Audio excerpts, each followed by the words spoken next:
Domenica a Longarone sarà la giornata della Mostra Internazionale del Gelato, appuntamento per buongustai seguito da 3 giorni dedicati agli operatori del comparto.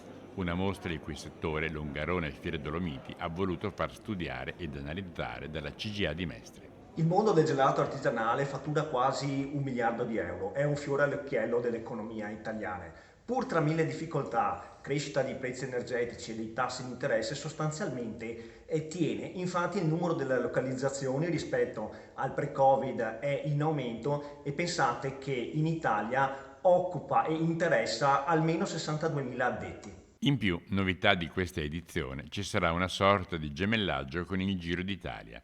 Lunedì prossimo, infatti, la mostra internazionale del gelato artigianale ospiterà un evento rosa.